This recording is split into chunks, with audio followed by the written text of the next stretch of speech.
ठीक है, तो एक बार सारे बच्चे मुझे कमेंट करके बता दो क्या हम सब लोग लाइव हो चुके हैं, आपको मेरी ऑडियो वीडियो क्लियर है, जल्दी से एक बार बताइए।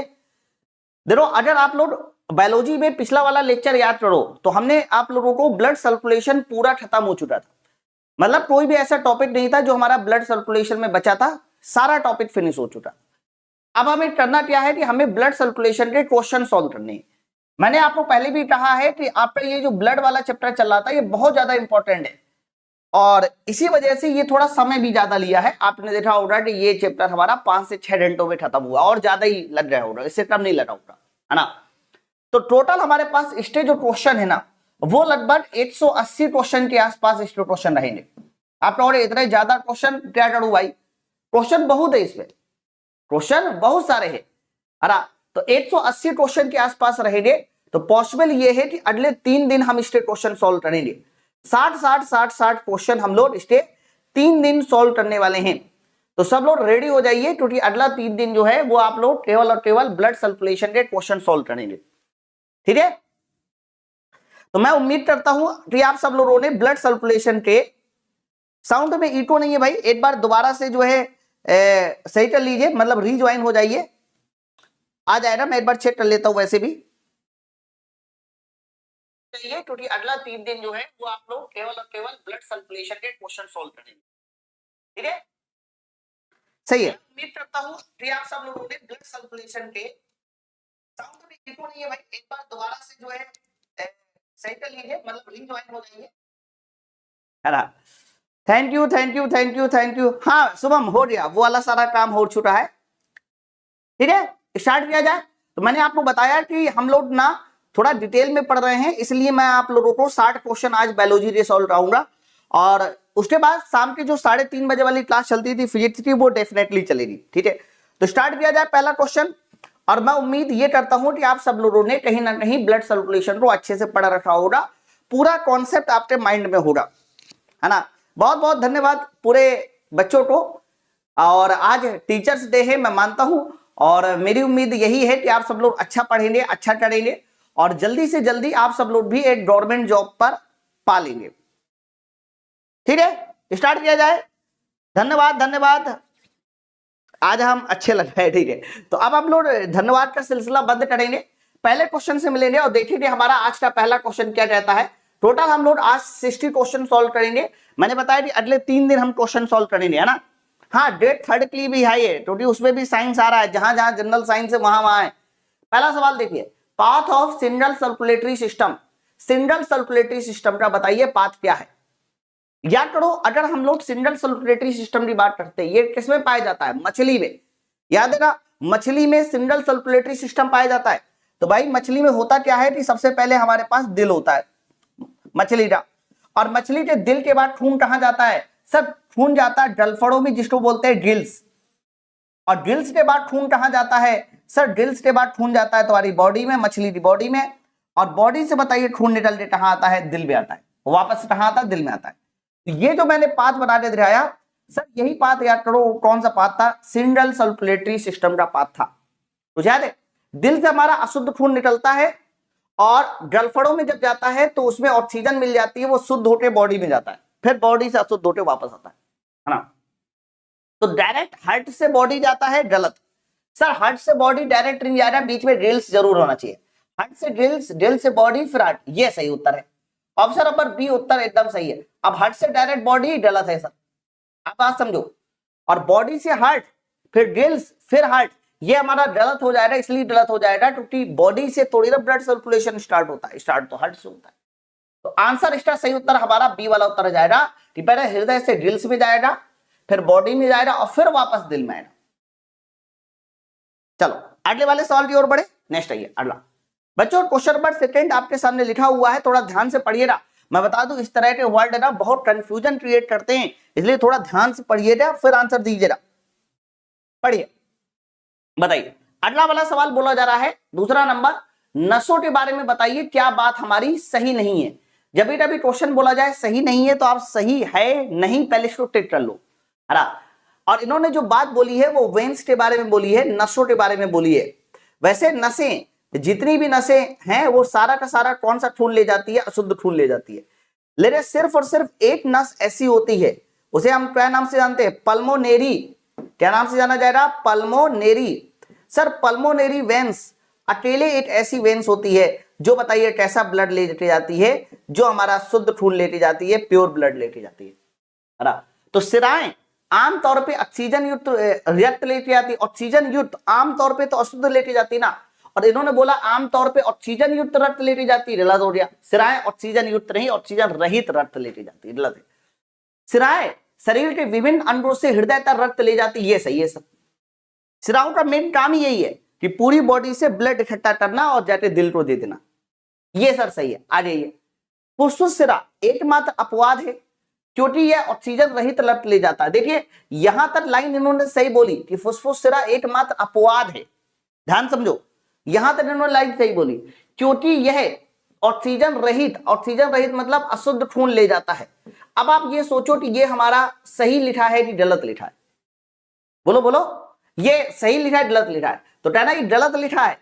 क्यों गलत लिखा है? क्योंकि पल्मोनरी वेन्स यानी फुसफुस सिरा शुद्ध रक्त लेके जाता है, जबकि इन्होंने बोला ऑक्सीजन रहित, यानी ऑक्सीजन रहित मतलब हो गया अशुद्ध रक्त।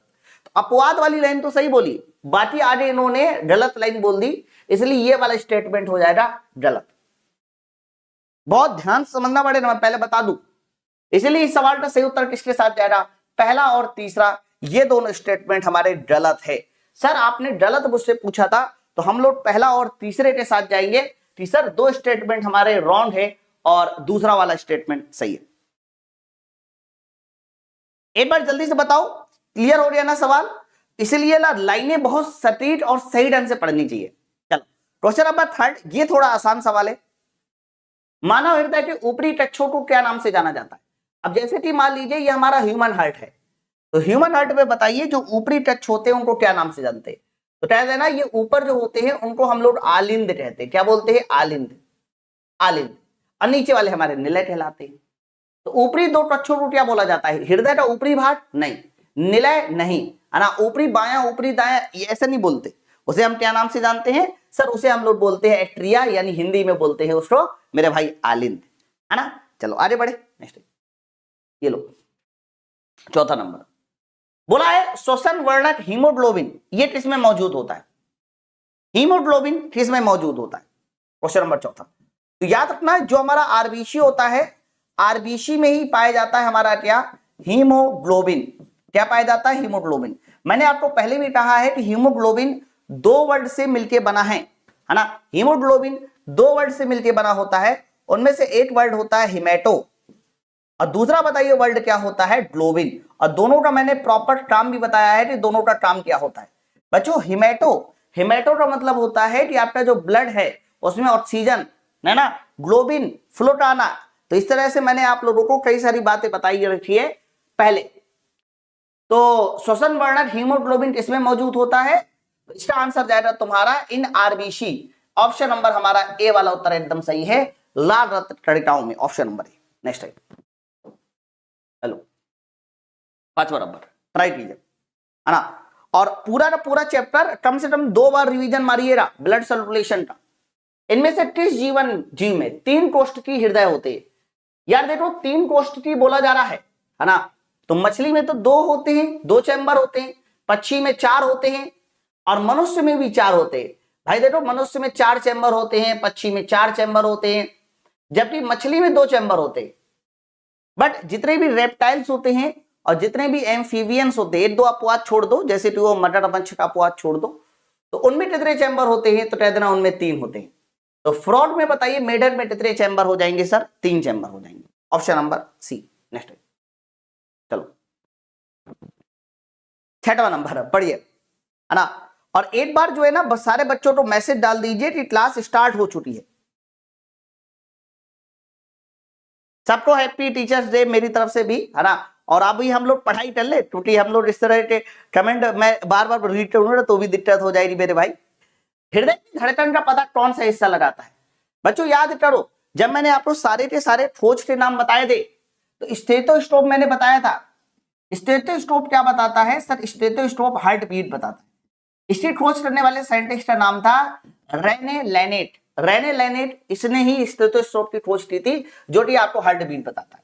स्पायरोमीटर, स्पायरोमीटर भी बहुत सही डिवाइस है। ये क्या बताता है सर? ये बताता है श्वसन दर, जिसको आप लोग बोलते हैं रेस्पिरेशन रेट, है ना। थर्मोमीटर क्या बताता है सर? थर्मोमीटर तो तापमान बताता है।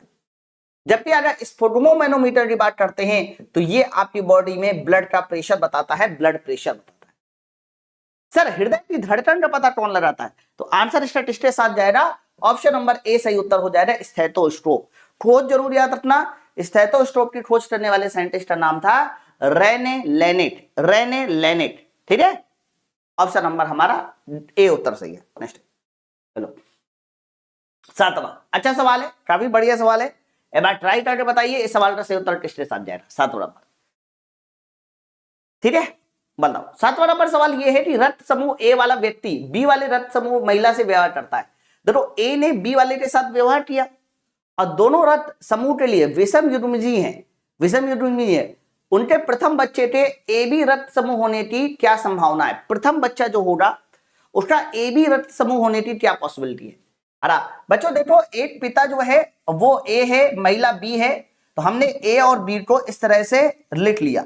फिर हम लोग इसका जो है एक चार्ट बना लेंगे, एक टेबल बना लेंगे, ऐसे ही तो होगा। तो देखो व्यक्ति ए समूह का है तो कुछ नहीं है तो उसके बदल में ओ लिख लिया, और पिता हमारा बी समूह का है कुछ नहीं, उसके बदल में ओ लिख लिया। जरा इनका क्रॉस हटा दीजिए तो आप बताओ ए बी हमारा अलग हो जाएगा, बीओ हमारा यहां बनेगा, ए का मल्टीप्लाई ओ के साथ ए ओ और ओ का मल्टीप्लाई ओ के साथ ओ। तो 4 तरह की ब्लड की पॉसिबिलिटी बन रही है। कौन कौन से ब्लड समूह बनेंगे बच्चे में? या तो ए बी ब्लड आ सकता है, या बी आ सकता है, या ए आ सकता है, या ओ आ सकता है। ये चारों पॉसिबिलिटी हमारे बच्चे में बन सकती है, बन सकती है ना। लेकिन सवाल में ये नहीं पूछा जा रहा था, सवाल में पूछा जा रहा था कि प्रथम बच्चा ए बी रक्त समूह होने की क्या पॉसिबिलिटी है। तो 4 में से ए बी लाना है ना, तो 4 में से ए बी लाना है, ए बी 1 है, 4 पॉसिबिलिटी है, इसलिए बताइए कितना परसेंट के साथ जाएगा? सर इस सवाल का सही उत्तर हमारा 25% के साथ जाएगा, 25% के साथ जाएगा इस सवाल का सही उत्तर। ओके समझे ना? चलो आगे बढ़े, नेक्स्ट आइए, अगला सवाल होते हैं। नेक्स्ट आइए, ये बताओ असमान रूप से आरबीसी का बढ़ना क्या कहलाता है? सर इन्होंने बोला है असमान रूप से आरबीसी का बढ़ना आपको बताना है क्या कहलाता है ना। बच्चों हर एक चीज का अपना एक मतलब होता है। जैसे कि ये लिखा है ल्यूकोपोइसिस, सर ल्यूकोपोइसिस का मतलब होता है ये एक प्रक्रिया है, और जो प्रक्रिया कहलाती है डब्ल्यूबीसी का निर्माण। तो डब्ल्यूबीसी का निर्माण करने वाली जो प्रक्रिया है उसी को हम बताइए क्या नाम से जानते हैं? ल्यूकोपोइसिस के नाम से जानते हैं। एरिथ्रोपोसिस, सर एरिथ्रोपोसिस होता है आरबीसी का निर्माण, आरबीसी का निर्माण ये कहलाता है तुम्हारा एरिथ्रोपोसिस। लेकिन उन्होंने बोला है आरबीसी का एबनॉर्मल रूप से बढ़ जाना, आरबीसी का बढ़ जाना। तो मेरे भाई आरबीसी का बढ़ जाना कहलाता है पॉलीसिथेमिया। पॉलीसिथेमिया में खून गाढ़ा हो जाता है, जिसको आप लोग बोलते हैं आरबीसी का बढ़ जाना। पॉली मतलब ज्यादा होता है ना, ज्यादा, बिल्कुल खून गाढ़ा हो जाता है। और एरिथ्रोसाइटोपिनिया, एरिथ्रोसाइटोपिनिया ये कहलाता है तुम्हारा आरबीसी का घट जाना। कई बार आप लोग इसको एनीमिया के नाम से भी जानते हैं, ठीक है। तो फिलहाल इस सवाल का सही उत्तर हमारा ऑप्शन नंबर ए जाएगा, पॉलीसिथेमिया। पॉलीसिथेमिया इसका सही उत्तर है।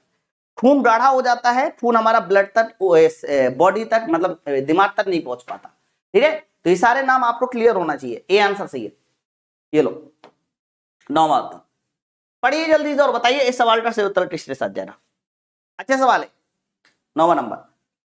बोला है निम्नलिखित में कौन सा हृदय के संदर्भ में, हृदय की ध्वनि के संदर्भ में सही नहीं है? सही है, सॉरी सही है, हृदय की ध्वनि के संदर्भ में सही है।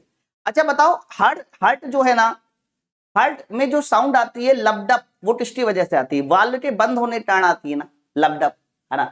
तो पहला लिखा है हृदय की ध्वनियां आंतरिक दीवारों में रक्त बहाव के कारण होती है, गलत। हृदय की ध्वनि हृदय के बाहर रक्त दबाव के कारण होती है, गलत सर, रक्त बहाव के कारण नहीं होती। अब देखो समान ध्वनियां मरमर कहलाती है, गलत। और हृदय की ध्वनि हृदय के वाल्वों के खुलने और बंद होने के कारण होती है।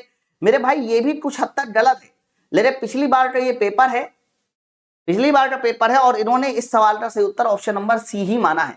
मैंने पहले भी कहा है कि जो भी हमारी लबडब की ध्वनि आती है वो वाल्व के बंद होने के कारण आती है, हालांकि इन्होंने खुलने के कारण लिखा है। तो पिछली बार का ये क्वेश्चन है, और इसको सी वाला आंसर माना गया है। सबको पता है कि वाल्व के बंद होने के कारण लपडप की ध्वनि सुनाई देती है। फिर मैंने आपको बताया भी था कि लप की ध्वनि कैसे बनती है, डप की ध्वनि कैसे बनती है, तो दोनों बातें आप सब लोग याद कर लो। तो यहाँ कुछ हद तक चीजें गलत लिखी है, फिर भी कोई और आंसर नहीं मिल रहा था, जिसकी वजह से इस सवाल का सही उत्तर हमारा सी उत्तर सही है। नेक्स्ट है 10वां होता है। हाँ मैंने कहा ना ये पिछली बार का सवाल है और उन्होंने कहीं ना कहीं इसका थोड़ा सा पॉइंट गलत लिखा है और फिर भी यही उत्तर सही किया गया है। चलो बताओ पहला अगला सवाल 10वां, मानव शरीर में धमनियों के बारे में कौन सा कथन सत्य है? सर धमनियों के बारे में कौन सा कथन सत्य है, इन्होंने ये बोला है ना बच्चों। सबसे पहला पॉइंट लिखा है सभी धमनियां शुद्ध रक्त ले जाती है, गलत। सभी धमनियां शुद्ध रक्त ले जाती है, टोटली गलत है। आप बताओ एक धमनी ऐसी होती है फुसफुस धमनी, वो कैसा रक्त लेती जाती है, अशुद्ध। तो सभी धमनियां शुद्ध रक्त लेती जाती है, सर ये बात गलत है ना। धमनियों में वाल्व होता है, गलत। याद करो मैंने आपको बहुत स्पेशली तरीके से बताया था कि धमनियों में प्रेशर ज्यादा होता है, जिसकी वजह से इसमें वाल्व लगाने की जरूरत नहीं पड़ती, लेकिन सिराओं में वाल्व लगाने की जरूरत पड़ती है। धमनियों की दीवारें मोटी होती है, यस ये एकदम सही है। धमनियां हृदय को या धमनियां रक्त को हृदय से अन्य अंग तक ले जाती है, ये सही है। जो आर्टरीज है ना वो ब्लड को ध्यान रखना हृदय से अन्य अंगों तक ले जाती है, ये बात 100% सही है। इसीलिए इस सवाल में बताइए कौन सा उत्तर सही जाएगा, सी और डी हमारा उत्तर एकदम सही है। देख लो सी और डी हमारा आंसर एकदम सही उत्तर। चलो आगे बढ़े नेक्स्ट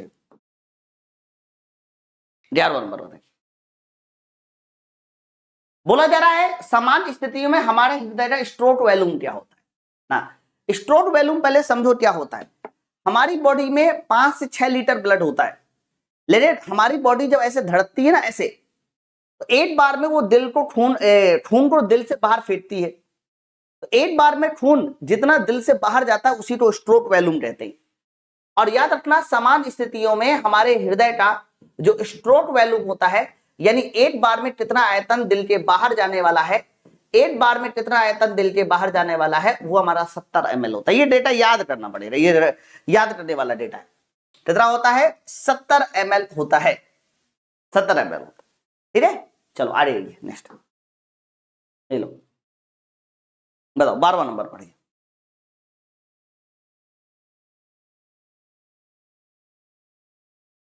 सार्वभौमिक दाता और स्वीकर्ता कौन होंगे, यूनिवर्सल डोनर और यूनिवर्सल एक्सेप्टर। देखो मेरे भाई पहले इन्होंने डोनर पूछा है, बाद में एक्सेप्टर पूछा है ना। तो याद करो यूनिवर्सल डोनर इनमें से कौन होता है, सर यूनिवर्सल डोनर होता है ओ नेगेटिव, लेकिन universal acceptor A B positive. ये बहुत स्पेशल क्वेश्चन है, इसमें बहुत सारे लोग कंफ्यूज होते हैं, लेकिन अब आपको बिल्कुल नहीं होना क्योंकि आपने अच्छे से पढ़ रखा है ना। शुभम सिंह तुम्हारे 2-4 सवाल के आंसर गलत आ चुके है ना, रिवीजन नहीं किया क्या बोलो। और ऐसे रहे तो बताओ कैसे काम चलेगा, समझे ना, मार खा जाओगे। चलो बताओ 13वां नंबर बताइए। एरिथ्रोब्लास्टिक फेटालिस ये बताइए किस स्थिति में होता है। बहुत बढ़िया सवाल है, इस बात को समझ लो, ये बहुत इंपॉर्टेंट क्वेश्चन है ना। मैंने आपको बताया था कि इसमें पहला बच्चा तो सुरक्षित होता है, लेकिन दूसरा जो है वो गड़बड़ हो जाता है, उसको अनीमिया हो जाता है, आरबीसी की कमी। लेकिन होता क्या है सर, ये तब होता है जब आपका जो मेल है, यानी मेल को हम मेल ना लिखे पिता लिख ले, जब आपके जो पिता है वो RH पॉजिटिव हो और माता कैसी होनी चाहिए, माता हमारी RH नेगेटिव हो, और इनका जो पहला बेबी हो, पहला बेबी फर्स्ट बेबी जो है वो RH पॉजिटिव हो। अगर ये कंडीशन उत्पन्न हो जाती है तो याद रखना पहला बेबी तो सुरक्षित होगा, बट दूसरा बेबी जो है वो खतरे में पड़ सकता है। दूसरा बेबी जो है वो आरबीसी की कमी हो जाएगी। इसके लिए बहुत सारे उपाय भी होते। डॉक्टर लोग क्या करते हैं कि माता को एक इंजेक्शन लगा देते हैं, है ना, वो एंटीबॉडी खत्म करने के लिए, रोडम इंजेक्शन या रोडम वैक्सीन के नाम से जाना जाता है उसको, है ना। आप देखिए female RH negative, male RH positive, first baby RH positive. अरे यार पहला वाला ही सही हो रहा है, फीमेल RH पॉजिटिव गलत, फीमेल RH पॉजिटिव गलत, अब फीमेल RH नेगेटिव, मेल भी RH नेगेटिव गलत। ऑप्शन नंबर हमारा ए उत्तर एकदम सही आंसर जाएगा। पिता RH पॉजिटिव होना चाहिए, माता RH नेगेटिव होना चाहिए, लेकिन जो पहला बेबी है वो RH पॉजिटिव होना चाहिए। ठीक है, तब कह सकते हो कि ये कंडीशन उत्पन्न होगी। चलो ये वाला सवाल बताइए। इस वाले सवाल को मैंने समझाने के लिए वैसे डायग्राम लेके आया हूं, एक बार ट्राई कीजिए जरा और बताइए सवाल का सही उत्तर किसके साथ देना। अच्छा एक बात बताओ, समझ में आ रहा है ना सबको? कमेंट करके बता दो बच्चों। सिंगल सर्कुलेशन ट्री सिस्टम में हार्ट कौन से खून को पंप करता है ना? सर सिंगल सर्कुलेटरी सिस्टम किसमें होता है? मछली में। जैसे कि मान लीजिए ये मछली का हृदय है, तो मछली का जो हृदय होता है वो पहले भेजता है अशुद्ध खून। वो कैसा खून को पंप करता है? वो अशुद्ध खून को पंप करता है। ये अशुद्ध खून कहां जाता है? सर अशुद्ध खून जाता है गिल्स में, यानी गलफड़ों में। गलफड़ों में क्या होता है कि बाहर से उसको ऑक्सीजन मिल जाती है पानी की मदद से, और ये CO2 को बाहर छोड़ देता है, CO2 को बाहर छोड़ देता है, ये तो होता है। और फिर ये जो हमारा ऑक्सीजन मिला है, ऑक्सीजन मिलने के बाद ये जो ब्लड बनता है, सर ये ब्लड कैसा ब्लड हो जाता है? ये हमारा प्योर ब्लड हो जाता है, शुद्ध खून। फिर शुद्ध खून कहां जाता है? ये हमारा बॉडी में जाता है। बॉडी शुद्ध खून को एब्जॉर्ब कर लेती है और वापस से जो हमारा अशुद्ध खून है उसे कहां भेज देती है? सर अशुद्ध खून भेज देती है हमारे दिल में। ठीक है, तो आप बताओ सिंगल सर्कुलेटरी सिस्टम में हार्ट कैसा खून पंप करता है? तो हार्ट जो पंप करता है वो अशुद्ध खून को पंप करता है, अर्थात डीऑक्सीजनेटेड ब्लड को पंप करता है। ऑप्शन नंबर हमारा टॉन वाला उत्तर हो जाएगा, बी वाला आंसर एकदम सही है। अच्छा एक बात थोड़ा मुझे कमेंट करके बता दो, क्वेश्चन नंबर 14वां जो है, क्या उसमें किसी बच्चे को कोई कंफ्यूजन है? मतलब इस तरह का सवाल अगर पूछा जाएगा तो बन जाएगा ना? एक बार कमेंट करके बता दो, है ना? चलो बताओ, हेपेटिक पोर्टल वेन्स ये कहां पर होती है? सर साइंस में 40 में से 35 लाने का संभावना, अरे क्यों नहीं है भाई, मेरे टीजे बड़े आराम से आ जाएगा। चलो हेपेटिक पोर्टल वेन्स, ये बहुत अच्छा क्वेश्चन है, इस बात को पहले समझो ध्यान से, है ना? मैं जो बता रहा हूं बहुत कायदे के साथ समझना, एकदम कायदे के साथ, बहुत बढ़िया सवाल है। जैसे कि मान लीजिए मैंने आपके सामने आपको एक लीवर दिखाया, ये एक अंग है जो हमारी बॉडी में किसका काम करेगा? ये काम करेगा लीवर का। बच्चों ध्यान रखना, जो हमारा लीवर होता है ना, उसमें एक तरफ से अशुद्ध खून आता है, ध्यान सुनो, या शुद्ध खून मान लीजिए पहले आ रहा है, तो ये हमारा शुद्ध खून प्योर ब्लड आ रहा है। बहुत ध्यान से सुनना, लीवर में प्योर ब्लड कहां से आता है? तो कह देना प्योर ब्लड आता है जिसको बोलते हैं हेपेटिक आर्टरीज, है ना? तो आपने हेपेटिक आर्टरीज का नाम सुना होगा, जिसको आप बोलते हैं हेपेटिक धमनी। तो ये जो हमारी हेपेटिक आर्टरीज है, ये शुद्ध खून लीवर में लेके आती है, ध्यान सुनो, और यही अशुद्ध खून को बाहर निकाल देती है। तो अशुद्ध खून को बाहर निकालने वाला बताइए क्या कहलाता है? सर अशुद्ध खून को बाहर निकालने वाली सिरा को बोला जाता है हेपेटिक वेन्स। क्या नाम से जाना जाएगा? Hepatic veins. सुनना है ना? और आगे सुनो, फिर इसके बाद इसी लीवर में एक और चीज भी आती है, इसी लीवर में ध्यान रखना एक और पाइपलाइन जुड़ी होती है, इस पाइपलाइन को बोला जाता है हेपेटिक पोर्टल वेन्स। क्या नाम से जाना जाता है? Hepatic portal veins. पता है ये क्या काम करती है? हेपेटिक पोर्टल वेन्स हमारे डाइजेस्टिव सिस्टम, मतलब छोटी आंत से, जहां पर डाइजेशन के बाद ढेर सारा मिनरल्स, ढेर सारा प्रोटीन, ढेर सारा फैट, तो डाइजेशन के बाद आपकी छोटी आंत से ये आपके सारे के सारे खनिज को कहां पर भेज देती है? लीवर में। बट ये जब भेजती है ना, तो ये जो खून होता है ये हमारा अशुद्ध खून ही होता है, अशुद्ध खून होता है। ध्यान से सुनो, कैसा खून होता है? अशुद्ध खून। बट इसमें ढेर सारा मिनरल्स और ढेर सारा कह सकते हो ऑक्सीजन, ढेर सारा हमारा प्रोटीन, फैट सब रहता है, लेकिन खून अशुद्ध होता है। डेट मींस इसमें CO2 की मात्रा ज्यादा होती है, ऑक्सीजन की मात्रा कम। तो ये जो हेपेटिक पोर्टल वेन्स होता है ना, ये तरह का बाईपास होता है। बाईपास रास्ता जो शॉर्टकट रास्ता होता है, जो छोटी आंत को यानी डाइजेस्टिव सिस्टम को जोड़ता है लीवर से। डाइजेस्टिव सिस्टम को किससे जोड़ता है? लीवर से। तो इन्होंने क्या बोला? हेपेटिक पोर्टल वेन्स किसके बीच लगा होता है? Between the digestive system and hypothalamus, गलत। Between the digestive system and liver, yes एकदम सही। लीवर टू हाइपोथैलेमस, गलत, ये सब गलत। ऑप्शन नंबर हमारा बी एकदम सही उत्तर जाएगा। ठीक है, अब देखो आजकल ना इस पर भी सवाल पूछे जाने लगे, तो आप लोग डायग्राम से स्पष्ट कर रहे हो कि लीवर में दो तरफ से अशुद्ध दो तरफ, मतलब सॉरी, एक तरफ से शुद्ध खून आता है, एक तरफ से अशुद्ध खून आता है लीवर में। एक तरफ से प्योर ब्लड आ रहा है, एक तरफ से इनप्योर ब्लड, और निकल रहा है इनप्योर ब्लड। ठीक है, तो ये सारी बातें आप सब लोगों को एकदम क्लियर होना चाहिए, डायग्राम बहुत स्पेशल है। चलो 16 नंबर क्वेश्चन ट्राई कीजिए और जल्दी बताइए क्वेश्चन नंबर 16 का सही उत्तर किसके साथ है? पढ़िए। बोला है कौन सा विकल्प मेल सेल में ऑक्सीजन के परिवहन को सही ढंग से दिखाता है? कौन सा विटल सेल में ऑक्सीजन के परिवहन को सही ढंग से दिखाता है? अच्छा सवाल। तो बच्चों ऑक्सीजन ना सबसे पहले हमारे फेफड़ों से स्टार्ट हुई है। किससे स्टार्ट हुई है? फेफड़ों से। अच्छा एक बात बताइए, फेफड़ों के बाद जो भी हमारा ऑक्सीजन है यानी शुद्ध खून है वो कहां जाता है? फुफ्फुस सिरा। फुफ्फुस सिरा से दिल में जाएगा, दिल से शुद्ध खून लेफ्ट वाले हिस्से में जाएगा, लेफ्ट वेंट्रिकल में जाएगा, लेफ्ट वेंट्रिकल से फिर महाधमनी, महाधमनी से हमारा बॉडी, ऐसे तो कुछ होगा। तो अब देखो पल्मोनरी लंग्स से ये हमारा पल्मोनरी आर्टरीज में जाएगा। नहीं सर गलत हो गया, लंग्स से वो हमारा फुफ्फुस धमनी में नहीं, फुफ्फुस सिरा में जाएगा। अब देखो लंग्स से फुफ्फुस सिरा, फिर राइट वाले हिस्से में। अरे यार लंग्स से निकल रहा है और ये शुद्ध खून निकल रहा है तो वो राइट वाले हिस्से में थोड़ी ना जाएगा, वो लेफ्ट वाले हिस्से में जाएगा। लंग्स से पल्मोनरी आर्टरीज गलत हो गया। तो ऑप्शन नंबर डी एकदम सही है कि फेफड़ों से निकलते पल्मोनरी वेन्स, शुद्ध खून पल्मोनरी वेन्स। वेन्स के बाद लेफ्ट वाले हिस्से में जाएगा क्योंकि लेफ्ट वाला हिस्सा शुद्ध खून रखता है, लेफ्ट एट्रियम, लेफ्ट वेंट्रिकल, फिर अरोटा, फिर बॉडी सेल। तो ऑप्शन नंबर बताइए इस सवाल का किसके साथ जाएगा? डी वाला आंसर एकदम सही है। देखो मैं बार बार बोल रहा हूं ऐसे सवालों के लिए ना आपको एक बार डायग्राम की मदद लेनी पड़ेगी। तो मैंने जितना भी आपको पढ़ा रखा है उसमें मैंने बहुत अच्छे से सारे डायग्राम क्लियर कर रखे, यानी एक बार ट्राई कीजिएगा, या क्वेश्चन सामने रखिएगा, अपनी नोट्स सामने रखिएगा और फिर सोचिएगा कि इस सवाल का सही उत्तर क्या होगा। नेक्स्ट, निम्नलिखित में कौन सा ऊतक हार्मोन और गर्मी का परिवहन करता है? हार्मोन और गर्मी, गर्मी का मतलब हो गया टेम्परेचर या हीट, और जल संतुलन बनाए रखने में मदद करता है। हमेशा इस बात को ध्यान रखना, जितने भी हमारा परिवहन वर्ड है, ट्रांसपोर्टेशन वर्ड है, वो किसके लिए यूज होता है? तो याद रखना पूरी बॉडी में ट्रांसपोर्टेशन करने का काम केवल एक ही चीज करता है, वो है ब्लड। चाहे वो हमारा प्रोटीन, फैट, मिनरल्स कोई भी हो, ट्रांसपोर्टेशन के लिए हमेशा एक वर्ड यूज होता है, वो हमारा ब्लड है। और ब्लड ही पूरी बॉडी में अलग अलग चीजों का ट्रांसपोर्टेशन रहता है, उसके अलावा और कोई भी नहीं हो सकता, क्योंकि वही बहता है।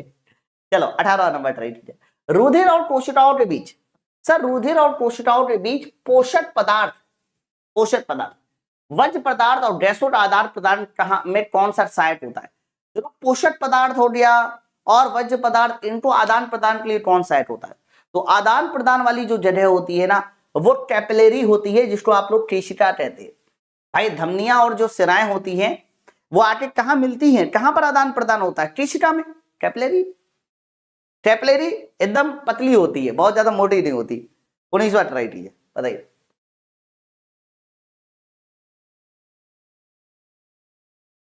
बताइए सर 19 नंबर क्वेश्चन ये है, मानव शरीर का सामान्य तापमान सेल्सियस और फारेनहाइट पे क्या होगा? सर सेल्सियस और फारेनहाइट पे पूछ रहे हो ना आप मुझसे, तो सेल्सियस पे हमेशा आपको बताना है 37 डिग्री सेंटीग्रेड, और फारेनहाइट पे 96 नहीं होता, 98 होता है ना। तो आप देखो ऑप्शन ऐसे बनाए गए हैं कि एक बार आप भी भ्रमित हो जाओगे कि क्या आंसर लगाए। फिलहाल इस सवाल का सही उत्तर हमारा ऑप्शन नंबर ए जाएगा। सेंटीग्रेड में आपको 37 बताना है और फारेनहाइट में 98.6 बताना है। अभी मैंने ये हीट एंड टेम्परेचर वाले चैप्टर में इसको बहुत अच्छे से समझाया है, पूरे चैप्टर। अगला 20वां नंबर ट्राई कीजिए। समान रक्तचाप यह होता है, अगर ये बढ़ जाता है तो इस तरह के विकार को क्या नाम से जाना जाता है? ठीक है, सबसे पहले तो देखो इन्होंने बोला समान रक्तचाप यह होता है, तो कहना समान रक्तचाप होता है 120/80 mmHg। लाइनें भरनी पड़ेगी आप लोगों को। सबसे पहले क्या बोला जा रहा है? Normal blood pressure 120/80। फिर आगे बता रहा है कि यह बढ़ जाता है तो इस तरह के विकार को क्या बोलते हैं? अब बताओ ब्लड प्रेशर बढ़ जाता है तो इसको क्या बोलते हैं? हाइपरटेंशन। हाइपरटेंशन बोल दो या हाई ब्लड प्रेशर बोल दो। तो थोड़ा गौर से देखिए, तो यहां पर ए वाला उत्तर भी सही आ रहा है, तो 120/80, 120/80। और ब्लड प्रेशर बढ़ जाएगा तो हाइपरटेंशन भी होगा और हाई ब्लड प्रेशर भी होगा। इसीलिए ए और सी हमारा दोनों सही हैं, ए और सी हमारे दोनों सही है, तो ऑप्शन नंबर डी हमारा एकदम सही उत्तर है ना। देखो थोड़ा आप कंफ्यूज हो रहे हो इसमें, मैं आपको फिर से बता दूं, सबसे पहले आपसे नॉर्मल ब्लड प्रेशर पूछ रहा है और फिर ये कह रहा है कि अगर ये ब्लड प्रेशर बढ़ जाता है तो उसको क्या कहते हैं, फिर उसको क्या कहते हैं, समझे बात को? डेफिनेशन मतलब क्लियर होना चाहिए ना, क्या बोला जा रहा है। चलो आपको बता रहा है कि जो रक्त परीक्षण होता है, ब्लड टेस्ट होता है, उसमें किन किन चीजों का टेस्ट होता है ना। ब्लड टेस्ट हमारा किन किन चीजों का होता है? तो जब भी कभी आप लोग ब्लड रिपोर्ट लेने जाते हैं, ब्लड टेस्ट आने जाते हैं और आपको ब्लड ग्रुप पता चलता है, तो ब्लड ग्रुप में ध्यान रखना आप लोगों को, एक तो एबीओ सिस्टम, एबीओ सिस्टम में आपको यह बताया जाता है कि आपका जो ब्लड ग्रुप है वो कैसा है, ए है, बी है, एबी है या ओ है। और दूसरा जो आपका टेस्ट होगा वो आरएच फैक्टर का टेस्ट होगा, आरएच फैक्टर, या आरएच फैक्टर पॉजिटिव है या फिर आरएच फैक्टर नेगेटिव।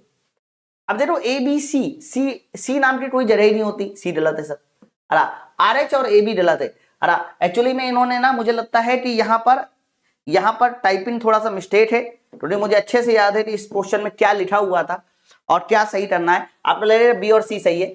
अरे मेरे भाई थोड़ा उसने दिमाग लगाया, जैसे कि हमारा जो टाइपिस्ट है वो भी तैयारी करता है थोड़ा बहुत।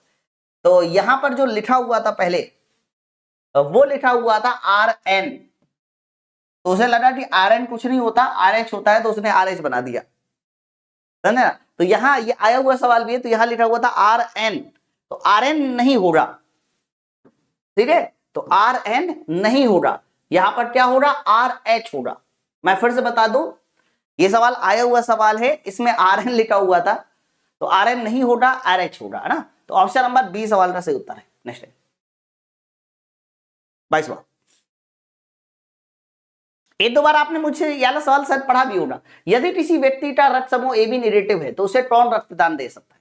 मान लीजिए कहा जा रहा है कि किसी व्यक्ति का जो ब्लड ग्रुप है वो ए बी नेगेटिव है, आप बताइए ए बी नेगेटिव को कौन खून दे सकता है।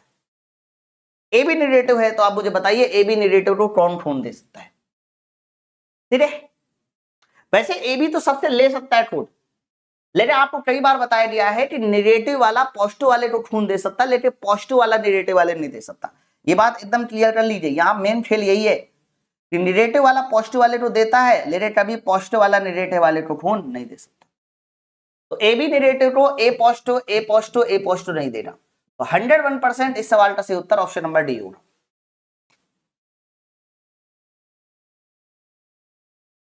ठीक है। बहुत सारे क्वेश्चन रिपीट होते हैं विक्रम, बहुत सारे क्वेश्चन रिपीट होते रहते।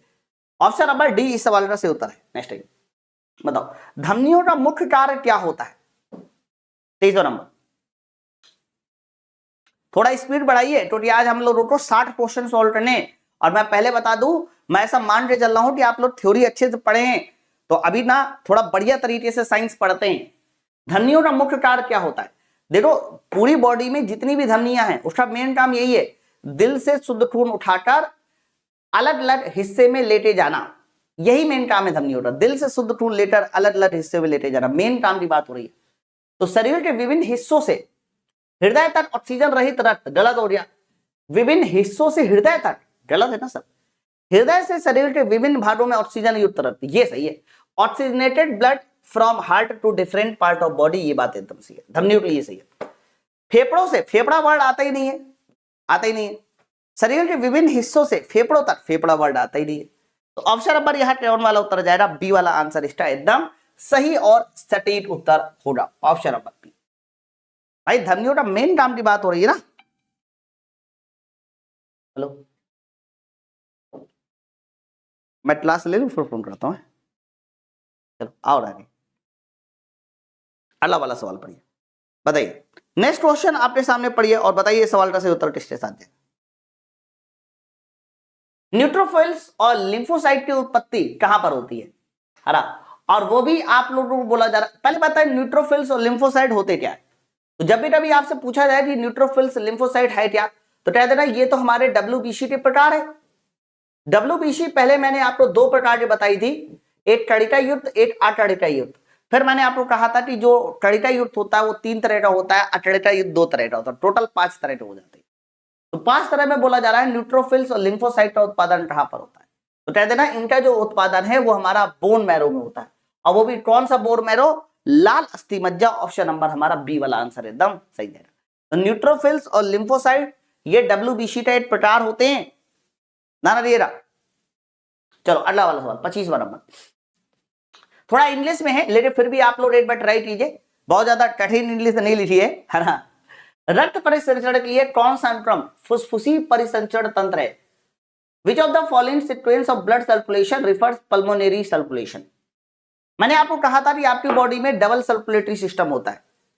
पहला सर्कुलेटरी सिस्टम दिल और बॉडी के बीच बनता है जिसे आप बोलते हैं सिस्टेमिक, दूसरा सर्कुलेटरी सिस्टम दिल और फेफड़ों के बीच बनता है, जिसको बोलते हैं पल्मोनरी।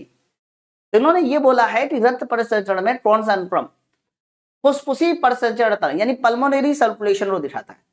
तो मेरे भाई पल्मोनरी सर्कुलेशन में कोरोनरी साइनस वगैरह तो बिल्कुल नहीं आता है ना सर। पल्मोनरी सर्कुलेशन में आरोटा महाधमनी, अब देखो महाधमनी आ गया, आरोटा आ गया, आरोटा कैसे आ सकता है, महाधमनी कैसे आ सकता है, ये तो हमारा उसमें चला जाएगा।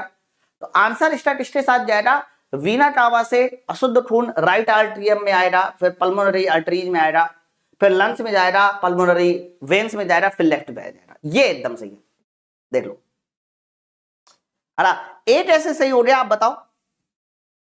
पल्मोनरी वेन्स से लेफ्ट में आ रहा, लेफ्ट के बाद हमारा लेफ्ट वेंट्रिकल में जाना, तो लेफ्ट वेंट्रिकल से अरोटा में जाना, ये कौन सा सर्कुलेशन है। अरे भैया यहाँ लेफ्ट एट्रियम, लेफ्ट वेंट्रिकल सब कुछ लिखा है, फिर अरोटा लिखा है, महाधमनी लिखी है, फिर डिफरेंट ऑर्गन्स लिखा है। तो यह बताओ ऑर्गन्स में जो ब्लड जाता है वो कौन सा ब्लड सर्कुलेशन में आता है, सिस्टेमिक में आता है ना। बड़ा याद करिए, जब भी कभी आपका जो ब्लड है वो पूरी बॉडी में जाएगा वो कौन सा सर्कुलेशन होगा, सिस्टेमिक। इसलिए गलत हो रही है, ऑप्शन नंबर हमारा बी एकदम सही उत्तर होगा। नेक्स्ट है, चलो 26, थोड़ा वाल वाल बेटे क्वेश्चन है, पढ़िए जल्दी से और बताइए इस सवाल का सही उत्तर किसके साथ जाएगा। नेक्स्ट है, मानव हृदय में दाहिने आलिंद और निलय के बीच कौन सा वाल्व होता है। सर इन्होंने दाहिने आलिंद और निलय के बीच बोला है, तो जैसे कि मान लीजिए ये हमारा ह्यूमन हार्ट है, तो ह्यूमन हार्ट में जो राइट वाला पोर्शन होता है यानी राइट ऑरिकल होता है, राइट वेंट्रिकल होता है, तो यहां पर एक वाल्व लगा होता है, याद है ये वाल्व कौन सा होता है, ट्राइटफसेट। तो दाहिने वाले हिस्से में जो वाल्व लगा होता है वो हमारा ट्राइटफसेट वाल्व होता है।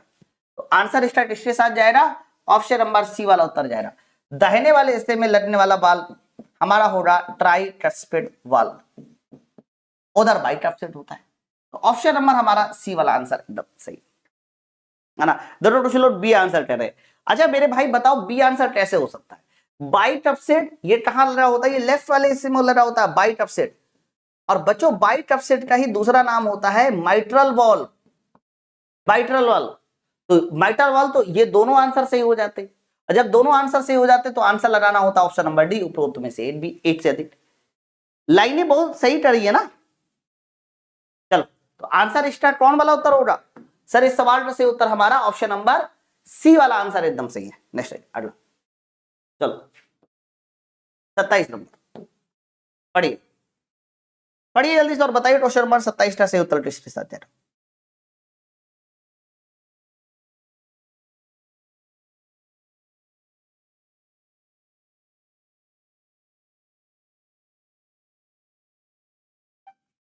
बताओ 27 नंबर है, छवि मानव हृदय में ऑक्सीजन युक्त और ऑक्सीजन रहित रक्त दिखाई गई है, रहित रक्त दिखाती है, ठीक है। हृदय के दाहिने निलय से ऑक्सीजन रहित रक्त की दिशा क्या होगी। भाई सिर्फ इतनी लाइन पढ़िए और आंसर मिल जाएगा। हृदय के दाहिना निलय मतलब उसमें भरा होगा कौन सा खून, अशुद्ध खून। दाहिने निलय से ऑक्सीजन रहित रक्त की दिशा क्या होगी। तो बताओ हृदय के जो दाहिना निलय होता है उससे ऑक्सीजन रहित यानी आपका अशुद्ध खून की दिशा कहां होती है, वो तो हमारा फेफड़ों में जाता है ना। और किससे जाता है, पल्मोनरी आर्टरी से। तो लिखा शरीर के ऊपर, ऊपरी शरीर की ओर गलत, शरीर के निचले शरीर की ओर गलत, आलिंद की ओर गलत। एक्चुअली में इसका सही आंसर जाएगा ऑप्शन नंबर ए, फेफड़ों की ओर होगी। और फेफड़े में कौन वाली पाइपलाइन में प्रवेश करेगी, पल्मोनरी आर्टरीज, फुसफुस धमनी में, ठीक है। तो ऑप्शन नंबर इसका कौन वाला उत्तर हो जाएगा, ए वाला आंसर एकदम सही उत्तर होगा। भाई दिल से अशुद्ध खून कहां जाता है आप बताओ, तो ना दिल से अशुद्ध खून फेफड़ों की ओर जाएगा ना, किस लिए जाएगा बताओ, किस लिए जाएगा, तो कह देना वहां पर जाएगा शुद्ध होने के लिए, फेफड़ों की ओर, ऑप्शन नंबर ए। 28 नंबर, वो सर्कुलेटरी सिस्टम को अच्छे से याद कर लो, वो जो डायग्राम था वो इंपॉर्टेंट है। बताइए hypertension is the term of, hypertension क्या होता है, हाइपरटेंशन आपको बताना है क्या होता है ना। तो याद करिए जब ब्लड का प्रेशर बढ़ जाता है, हाई ब्लड प्रेशर हो जाता है, उसी को हम लोग क्या नाम से जानते हैं सर, उसी को हम लोग हाइपरटेंशन कहते हैं। अगर यही ब्लड प्रेशर हमारा कम हो जाता है ना, ब्लड प्रेशर बीपी, अगर यही ब्लड प्रेशर हमारा कम हो जाता तो बताइए उसे क्या नाम से जाना जाता है, उसे बोला जाता है हाइपोटेंशन, वो हमारा हाइपोटेंशन हो जाता। तो हृदय की गति को नहीं, है ना। तो देखो सबसे पहला लिखा है increase the blood pressure, increase the blood pressure कहलाता है हमारा हाइपर, ये कहलाएगा हाइपर टेंशन। और डिक्रीज द ब्लड प्रेशर ये कहलाएगा तुम्हारा हाइपो टेंशन। और हार्ट बीट का बढ़ना, सर हार्ट बीट का बढ़ना कहलाता है tachycardia, tachycardia is called increase in heartbeat. और हार्ट बीट का घटना ये कहलाता है तुम्हारा ब्रेडिकार्डिया। ये 4 वर्ड बहुत इंपॉर्टेंट है, नोट डाउन कर लीजिए। तो फिलहाल इस सवाल का आंसर इसके साथ जाएगा हाइपरटेंशन है तो increase the blood pressure, option number हमारा डी उत्तर एकदम सही है। नेक्स्ट चलो 29 नंबर ट्राई कीजिए, बताइए। बी और ए बी रक्त समूह वाले माता पिता से बच्चों में संभव रक्त समूह कौन सा होगा? देखो माता और पिता जो है ना वो बी और ए हैं, तो आप बताइए बी है तो बी के बदल में ओ लिख लिया, और ए बी है तो ए बी इस तरह से लिख लिया। हमें होने वाले बेबी का ब्लड ग्रुप बताना है कि होने वाले बेबी का ब्लड ग्रुप क्या होना चाहिए, ठीक है। चलो ए का मल्टीप्लाई कर दीजिए ए बी, ए का मल्टीप्लाई कर दीजिए ए ओ, बी का मल्टीप्लाई कर दीजिए बी बी, और यहां बी ओ। हमें ब्लड ग्रुप बताना है टोटली कितने होने चाहिए। तो आप बताओ ए बी ब्लड ग्रुप हमारा अकेले है, अकेले मिल जाएगा। ए ओ बी ओ में से ए और बी मिले रहे, और बच्चों बी बी में से बी ही मिले रहे ना, तो ये 3 ब्लड ग्रुप की पॉसिबिलिटी है, ओ नहीं आएगा, है ना। 29 का बताइए कौन वाला सही उत्तर जाएगा? 29 का हमारा सी वाला उत्तर एकदम सही।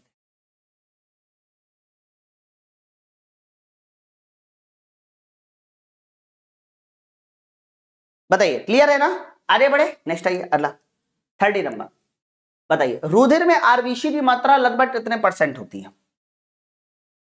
रुधिर में आरबीसी की मात्रा लगभग कितने % होती है? तो ये सवाल मैंने प्रॉपर सॉल्व भी किया है। जैसे कि हम प्लाज्मा की बात करते हैं तो प्लाज्मा हमारा 55% होता है, और अगर हम लोग यहां पर बात करते हैं किसकी, सर यहां पर हम लोग बात करते हैं ब्लड सेल्स की, तो ब्लड सेल्स कितने तरह % होती है? सर ब्लड सेल्स हमारी 45% होती है, लेकिन इस 45% में ध्यान रखना आरबीसी अकेले 44% होती है, थोड़ी बहुत ज्यादा होती है संख्या में। और जबकि अगर हम लोग यहाँ डब्ल्यूबीसी की बात करते हैं और हम लोग बात करते हैं प्लेटलेट्स की, तो ध्यान रखना इनकी जो संख्या मिला के होती है वो हमारा 8% में होती है। तो अगर 100% हमारे पास ब्लड है, 55% प्लाज्मा होगा, 45% बॉडी सेल्स होगी, और उसमें 44% जो है हमारा आरबीसी होगा। नोट डाउन कर लीजिए 44% हमारा आरबीसी। आगे बढ़े, नेक्स्ट है 31 नंबर, बताइए 31 नंबर सवाल काफी बढ़िया सवाल है, पढ़िए समझिए और जल्दी से मुझे उत्तर देते दिखाइए। स्पीड थोड़ा बढ़ाइए यार, अभी हम लोग 45 मिनट हो चुके, केवल 30 क्वेश्चन में पहुंचे, है ना, थोड़ा स्पीड और बढ़ाइए। डेंगू बुखार में आपको बताना है संक्रमित लोगों में देखे जाने वाला आमतौर पे लक्षण कौन सा है। तो जब भी कभी आपको डेंगू, चिकनगुनिया इस तरह की कोई डिसीज होती है जो डायरेक्ट आपके कह सकते हो ब्लड पर इंपैक्ट डालती है, तो वहां पर अक्सर देखा गया है कि आपकी बॉडी में प्लेटलेट्स की संख्या कम होती है ना। तो इसको समझाने की जरूरत बिल्कुल नहीं है, ऑप्शन नंबर सी इसका सही आंसर जाएगा, decrease in platelets count, option number C. 1000 में पहुंच जाती है, मतलब जहां पर प्लेटलेट्स 1.5-2 लाख होनी चाहिए, वहां पर प्लेटलेट्स की संख्या घटकर जो है 60,000 65,000 तक पहुंच जाती है। थोड़ा बोल्ड हैंड कर दिया, 1 मिनट उठना पड़ेगा, चलो कोई नहीं, अरे से तो हम लोग याले क्वेश्चन तक पहुंच गए थे, कौन वाले? 31 के बाद 32 वाला पढ़िए, बताइए। बोला है विचार कीजिए और विचार करने के बाद आपको बता रहा है कि कौन सा कथन सही नहीं है। ध्यान रखना आपको बताना है सही नहीं है, गलत बता रहा है। पहला लिखा है फुसफुस धमनी हृदय से फेफड़ों तक ऑक्सीजन रक्त ले जाती है, pulmonary arteries carries deoxygenated blood from the heart to lungs, ये एकदम सही है, ये सही स्टेटमेंट लिखा है। फुसफुस धमनी हृदय से फेफड़ों तक, हृदय से फेफड़ों तक ऑक्सीजन रहित रक्त ले जाती, सही है। महाधमनी शरीर के अंगों से फेफड़ों तक ऑक्सीजन रक्त ले जाती है, गलत। महाधमनी का कोई भी संबंध फेफड़ों से होता ही नहीं है, ठीक है। चलो, पल्मोनरी नस एक ऐसी नस है जो ऑक्सीजन युक्त रक्त लेके जाती है। Pulmonary veins is only veins that carries oxygenated blood, oxygen rich blood, गलत। नहीं सही है, सही है, ये सही है। पल्मोनरी नस में, फुसफुस नस में, फुसफुस आपका वेन्स में ध्यान रखना क्या होता है कि ऑक्सीजनेटेड ब्लड यानी शुद्ध खून रहता है, ये बात एकदम सही है। अरे एक अपवाद है ना, नसों में शुद्ध खून नहीं होता लेकिन पल्मोनरी वेन्स में होता है, तो ये सही है। तो गलत स्टेबल और केवल दूसरा मिला है, देख लो चाहे, स्टेटमेंट पढ़िए और सिर्फ दूसरा स्टेटमेंट हमारा गलत है।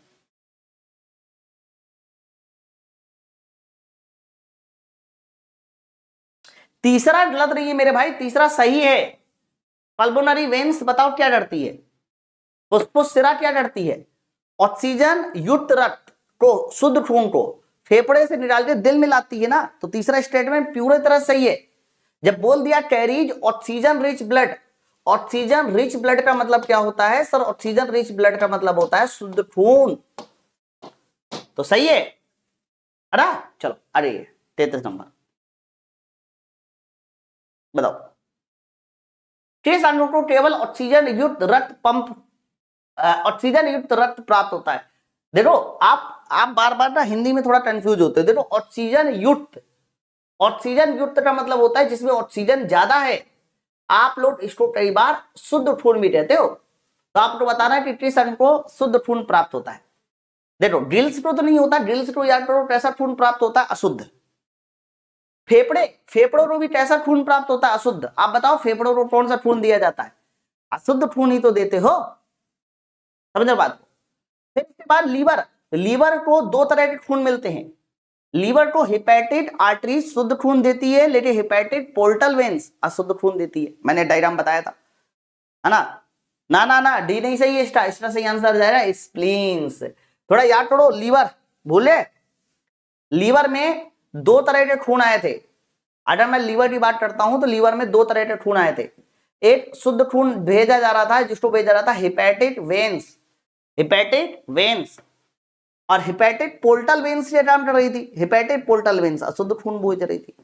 तो सवाल यह है कि किस अंग को केवल शुद्ध खून जा रहा है, तो केवल शुद्ध खून के लिए लीवर थोड़ी ना जाएगा, स्प्लीन सही है, प्लिया। समझे, अभी इससे पहले डायग्राम बनाया था ना आज ही क्लास में। चलो आगे बढ़े, नेक्स्ट चौथे नंबर ट्राई कीजिए और फटाफट बताइए क्वेश्चन नंबर 34 का सही उत्तर किस आ जाए। तो थोड़ा बड़ा स्टेटमेंट है, पढ़िए और जल्दी बताइए इस सवाल का सही उत्तर किस आ जाए। बोला जा रहा है कौन सा कथन सत्य है, एक बार पढ़िए, अब पढ़ने के बाद बताइए कौन सा कथन। सर टेक्नीशियन ग्रेड 1 का एग्जाम, सौरभ अभी उसकी कोई भी डेट नहीं है एग्जाम की। पहला लिखा है कार्बन मोनोऑक्साइड फेफड़ों से रक्त में फैलता है, गलत। कार्बन मोनोऑक्साइड का काम हमारे ब्लड में कुछ भी नहीं है, गलत है। कार्बन डाइऑक्साइड फेफड़ों से रक्त में फैलता है, गलत। कार्बन डाइऑक्साइड फेफड़ों से रक्त में नहीं जाता, रक्त से फेफड़ों में जाता है। ऑक्सीजन फेफड़ों से रक्त में फैलता है और कार्बन डाइऑक्साइड रक्त से फेफड़ों में। कार्बन डाइऑक्साइड रक्त से फेफड़ों में, ऑक्सीजन फेफड़ों से ब्लड में आता है, ये सही है, ये एकदम सही उत्तर। आप बताओ जरा, आप सोचो इस बात को कि ब्लड और फेफड़ा इन दोनों में से कार्बन डाइऑक्साइड ऑक्सीजन क्या होता है। तो फेफड़ा ऑक्सीजन को ब्लड में देता है और ऑक्सीजन CO2 को, सॉरी ब्लड CO2 को फेफड़ों में देता है। वही बात लीजिए ना, ऑक्सीजन फेफड़ों से रक्त में जाता है, फेफड़ों से कहा जाता है ब्लड में जाता है, और कार्बन डाइऑक्साइड रक्त से फेफड़ों में जाता है, ये बात एकदम सही है। मोनोऑक्साइड का काम हमारी बॉडी में कुछ भी नहीं है। तो ऑप्शन नंबर हमारा कौन वाला उत्तर जाएगा, सी वाला आंसर एकदम सही उत्तर है। नेक्स्ट है ना, मैंने बताया भाई अभी कोई डेट नहीं है सौरभ, और दूर दूर तक अभी कोई डेट ही नहीं है, अब ये मान के चलो, ठीक है। चलो अब ये वाला सवाल थोड़ा बढ़िया सवाल है, इस बात को पहले समझो ध्यान से, ये है क्या, और है बड़ा आसान। सवाल क्या कह रहा है, बड़े ध्यान से देखो। सवाल लिखा है 35 नंबर, ए रक्त समूह वाला एक व्यक्ति बी रक्त समूह वाली महिला से व्यवहार करता है। ए रक्त समूह वाला व्यक्ति बी रक्त समूह वाली महिला से व्यवहार करता है, और उनका जो बेबी है वो ए बी रक्त समूह का बच्चा पैदा हुआ। तो बताइए अनुवांशिक के संदर्भ में इसका क्या अर्थ है। भैया पिता ए था, माता बी थी, लेटे जो बेबी पैदा हुआ, बच्चा पैदा हुआ, वो कैसा पैदा हुआ, बच्चा पैदा हुआ ए बी। तो तुम्हें ये बताना पड़ेगा कि इनमें से कौन सा जीन प्रभावी है, कौन सा अप्रभावी है। तो कहना पिता ए था, माता बी थी और बच्चा पैदा हुआ ए बी। तो आप देखो बच्चे में पिता का भी जीन है और माता का भी जीन है। तो जब पिता और माता दोनों का जीन्स होता है तो उसको बोलते हैं प्रभावी लक्षण। कौन सा? प्रभावी लक्षण।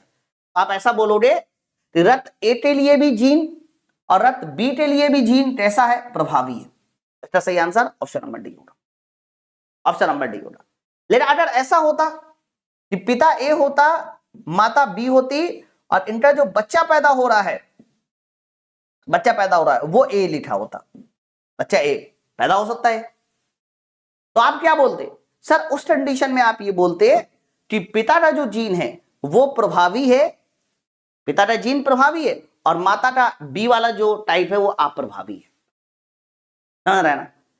अगर ऐसा होता कि बच्चा जो है इस बार ओ पैदा होता, ब्लड ग्रुप ओ, तो ना ही ए आया ना ही बी आया, यानी ए और बी दोनों जीन हमारे अप्रभावी जीन हो जाते, रिसेसिव कैरेक्टर में चले जाते। आप बात समझ रहे हैं ना? तो जो भी हमारा जीन दिखाई देता है हम उसको प्रभावी कहेंगे और जो नहीं दिखाई देता उसको हम लोग बोलेंगे अप्रभावी। इसीलिए इस सवाल का सही उत्तर हमारा ऑप्शन नंबर डी आंसर जाएगा। अब जैसे पहले आंसर में ए जीन प्रभावी बोला और बी को अप्रभावी बोल दिया, गलत, बी जबकि दिखाई दे रहा है ना। रक्त समूह बी के लिए प्रभावी है, ए को अप्रभावी बोल दिया, गलत, ए भी दिखाई दे रहा है। दोनों जीन को अप्रभावी बोल दिया, गलत। इफेक्टिव नहीं बोलना होता, प्रभावी और अप्रभावी को बायोलॉजी की लैंग्वेज में डोमिनेंट और रिसेसिव कैरेक्टर के नाम से जाना जाता है ना। इफेक्टिव जीन नहीं बोलिए, डोमिनेंट और रिसेसिव वो भले ही लिखाओ लेकिन ये वर्ड ज्यादा सही होता है। ठीक है, चलो तो ऑप्शन नंबर हमारा डी उत्तर एकदम सही आंसर है। आप बात समझ रहे हैं ना? आप बात, अगर ब्लड ग्रुप ओ होता तो क्या आंसर बताना है, बच्चे का ए होता तो क्या आंसर बताना है।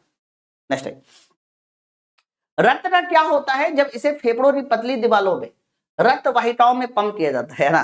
कहा जा रहा है कि ब्लड का क्या होता है, अगर हमने अपने ब्लड को कहां पर फीड दिया है, रक्त को फेफड़ों की पतली दीवारों में पंप कर दिया, फेफड़ों में पंप कर दिया, तो बताओ ब्लड का क्या होगा। तो यार ये बताओ फेफड़ा काम है क्या? सर फेफड़ा ना ब्लड से CO2 ले लेता है और ब्लड को ऑक्सीजन दे देता है, यानी CO2 और ऑक्सीजन इन दोनों का आदान प्रदान हो जाता है। तो carbon dioxide replace with oxygen एकदम सही है। ब्लड फिल्स इन द लंग्स और कॉजेस कॉफिन, गलत। ब्लड हमारे फेफड़ों में भर जाता है और वो हमें कफ दे देता है, गलत। Platelets are exchange for plasma, गलत। रक्त का थक्का जम जाता है, गलत, है ना। फेफड़े का काम यही है, तो कोई भी ब्लड जब फेफड़े में पहुंचेगा तो वो CO2 और ऑक्सीजन का एक दूसरे का आदान प्रदान कर देगा। Option number A. नेक्स्ट आइएगा 37, है ना। अच्छा एक बात थोड़ा बताइए, आप सब लोग कमेंट करके, आप सब लोगों को क्वेश्चन समझ में आ रहे हैं ना? विश्वास मानो हम लोग बहुत अच्छी थ्योरी भी पढ़ेंगे और क्वेश्चन भी बहुत अच्छे करेंगे, इस बात को याद रखिए। तो आप सबके क्वेश्चन बन रहे हैं ना। हीमोग्लोबिन के निर्माण के लिए किन दो की आवश्यकता होती है? बहुत इंपॉर्टेंट क्वेश्चन है और अक्सर ये एग्जाम में पूछा भी जाता है। बच्चों याद रखना, जब भी कभी तुमसे कोई पूछे कि आपके ब्लड में हीमोग्लोबिन के निर्माण के लिए किन दो विटामिन की सबसे ज्यादा आवश्यकता होती है, तो कह देना पहला विटामिन होता है जिसको बोलते हैं विटामिन B9 और दूसरा विटामिन होता है B12। इन दोनों विटामिन की बॉडी में सबसे ज्यादा जरूरत रहती है, जिससे कि आप क्या कह सकते हो कि हीमोग्लोबिन ज्यादा बन सके। बच्चों अच्छा इन्होंने बी विटामिन के फॉर्म में नहीं दिया तो आप लोहा भी मान लेना, आयरन, ये भी बड़ा जरूरी होता है। अगर विटामिन पूछे रहे होते तो हम विटामिन B9 और B12 बताते। अब जैसे B9 विटामिन होता है फॉलिक एसिड, बात सबको पता है, और आयरन हमारा ये हो गया, आयरन हमारा ये हो गया। तो आंसर इसके साथ जाएगा option number B. Option number B हमारा एकदम सही उत्तर है।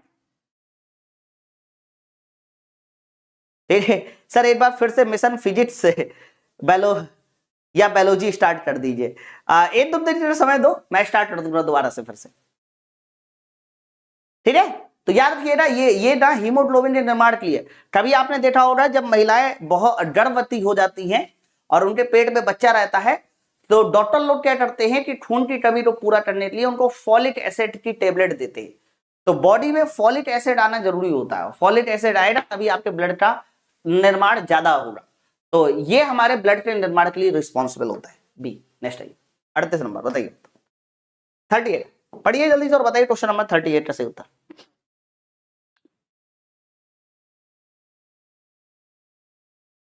बोला जा रहा है बी पॉजिटिव रक्त समूह वाला एक व्यक्ति दुर्घटना का शिकार हो जाता है और बहुत ही सारा खून खो देता है। अब बी पॉजिटिव ने बहुत सारा खून खो दिया, तो बताइए उसे कौन सा जोड़ा रक्तदान कर सकता है। यार देखो बी पॉजिटिव वाले ने खून खो दिया है, तो बी पॉजिटिव वाले को ब्लड चाहिए ना, आप बताना है बी पॉजिटिव वाले को कौन कौन अपना ब्लड दे सकता है। बी पॉजिटिव वाले को कौन कौन अपना ब्लड दे सकता है, तो भैया बी पॉजिटिव वाले को ए बी तो किसी कीमत में नहीं दे रहा यार, ए बी सबसे लेता है लेकिन देता किसी को नहीं है, और बी पॉजिटिव वाले को ए बी नहीं दे रहा, तो 101% इस सवाल का सही उत्तर डी होगा। बताओ ए बी क्या किसी को खून देता है, बोलो कभी ए बी सिर्फ ए बी को ही खून देगा, लेता सबसे है। नहीं शैलेश ऑप्शन नंबर डी एकदम सही है। आप बताओ बी पॉजिटिव को ओ पॉजिटिव ब्लड दे सकता है, बिल्कुल दे सकता है। बी पॉजिटिव को बी पॉजिटिव दे सकता है, बिल्कुल दे सकता है। आपको पता है नेगेटिव वाला पॉजिटिव वाले को दे सकता है, तो ओ नेगेटिव भी दे सकता है, बी नेगेटिव भी दे सकता है। तो इन चार में से दो आंसर दे दिए इन्होंने, समझे शैलेश?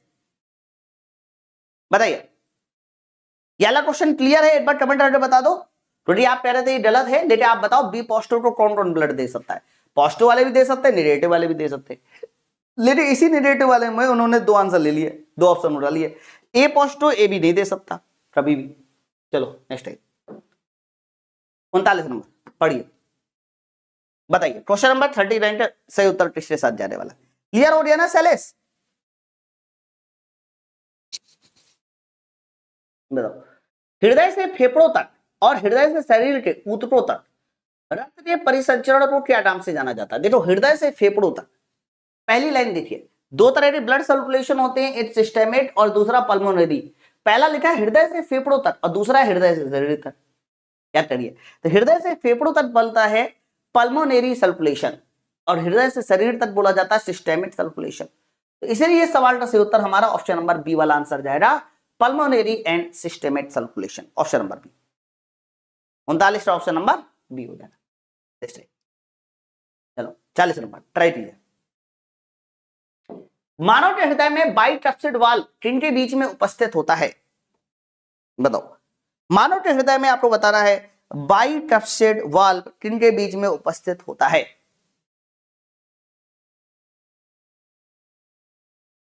आसान एकदम सर, बाइकप्सिड मतलब माइट्रल वाल्व, और ये होता है बाएं आलिंद बाएं निलय के बीच। सर ये किसके बीच होता है, बाएं आलिंद बाएं निलय के बीच। 40 का हमारा कौन सा हो जाएगा, बी वाला उत्तर एकदम सही है। नेक्स्ट है 41 नंबर होती 41 नंबर पढ़िए जल्दी से और बताइए क्वेश्चन नंबर 41 का सही उत्तर किसके साथ जाएगा।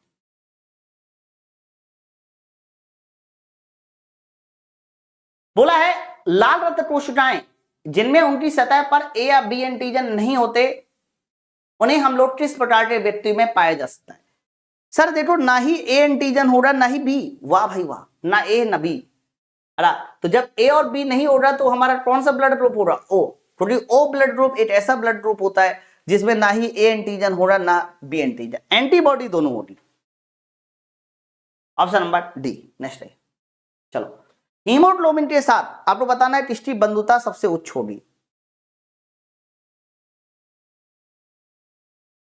हीमोग्लोबिन के साथ किसकी बंधुता सबसे उच्च होगी। यहां पर मैंने एक कॉन्सेप्ट आपको बताया था, कि जिसका अणुभार कम होगा, बताइए उसकी बंधुता उच्च होगी। हालांकि मैंने कार्बन डाइऑक्साइड और कार्बन मोनोऑक्साइड इनमें रिलेशन भी बताया था कि सबसे ज्यादा बंधुता कार्बन मोनोऑक्साइड की होती है, उससे कम ऑक्सीजन की होती है और सबसे कम CO2। ये हमारा क्रम होता है, कुछ याद है? इन्होंने बंधुता उच्चतम बोला है। अब SO2 का अणुभार होता है 64। अगर CO2 की बात करते हैं तो CO2 का अणुभार कितना होता है 44।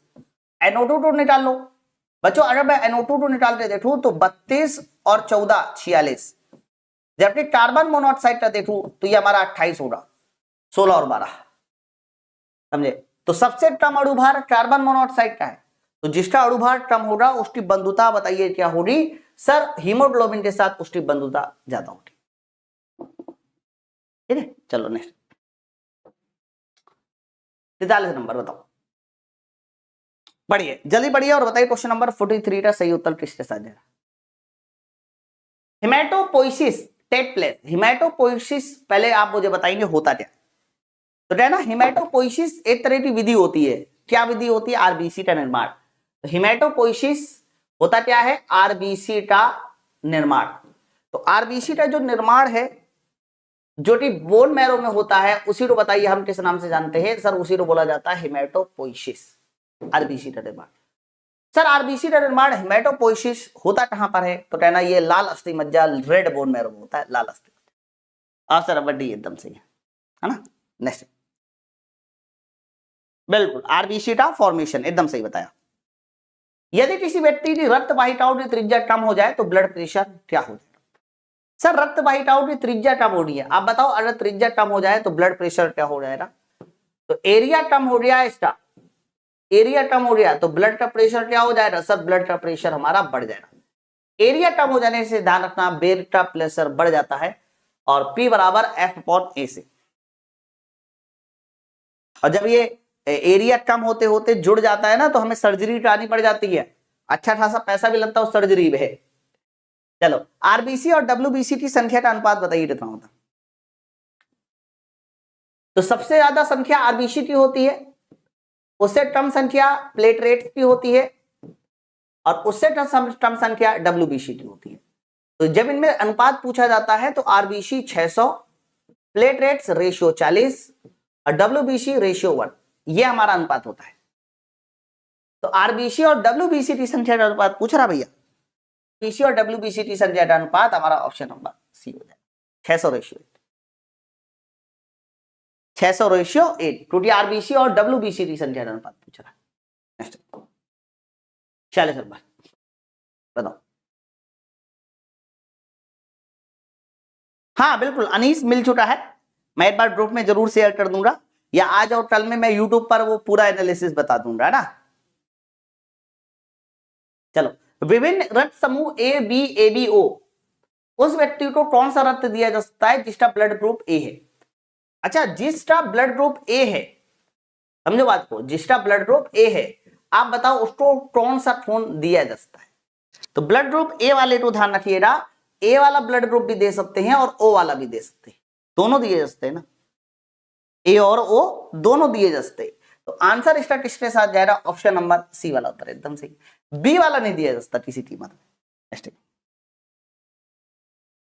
चलो विटामिन के किसके लिए आवश्यक होता है ना, विटामिन के आपको बताना है किसके लिए आवश्यक है। मैं आप लोगों को एक बार बता चुका हूं कि जब आपके चोट लगती है तो खून बहता है और खून बहने में हमें ब्लड का थक्का बनाना होता है। तो ब्लड का थक्का बनने के लिए सबसे पहले फाइब्रिनोजिन प्रोटीन आता है, फाइब्रिनोजिन प्रोटीन से प्रोथ्रोम्बिन बनता है। क्या बनता है, प्रोथ्रोम्बिन। लेकिन प्रोथ्रोम्बिन के बनने के लिए यानी प्रोथ्रोम्बिन के निर्माण यानी संश्लेषण के लिए विटामिन के जरूरी होता है, इस बात को ध्यान रखिएगा। तो आप ध्यान रखना विटामिन के का यूज क्या होता है, प्रोथ्रोम्बिन के निर्माण के लिए या प्रोथ्रोम्बिन के संश्लेषण के लिए, है ना। मैं फिर से एक बार बता दूं, सबसे पहले आपके ब्लड में क्या होता है, सर आपके ब्लड में फाइब्रिनोजिन प्रोटीन होता है। जब ये एयर में आता है, हवा में खुले में आता है, तो ये कन्वर्ट हो जाता है प्रोथ्रोम्बिन में, इसमें प्रोथ्रोम्बिन में। लेकिन प्रोथ्रोम्बिन के बनने के लिए एक उत्प्रेरक का काम करता है और वो उत्प्रेरक का काम करता है विटामिन के। तो विटामिन के किसके फॉर्मेशन के लिए जरूरी होता है, तो कह देना ये हमारा प्रोथ्रोम्बिन के बनने के लिए जरूरी होता है। इसीलिए इस सवाल का सही उत्तर हमारा ऑप्शन नंबर बी जाएगा, प्रोथ्रोम्बिन के संश्लेषण। ठीक है, नेक्स्ट 48 है ना। अनीस पाटिल मैं कहीं नहीं जा रहा मेरे भाई, क्यों परेशान हो, हम लोग 20 का रास्ता निकल चुका है, आप परेशान मत होइए, है ना। मैं आप लोगों से खुद इस बारे में बातचीत करूंगा, अभी 1-2 दिन में खुल के बातचीत करूंगा।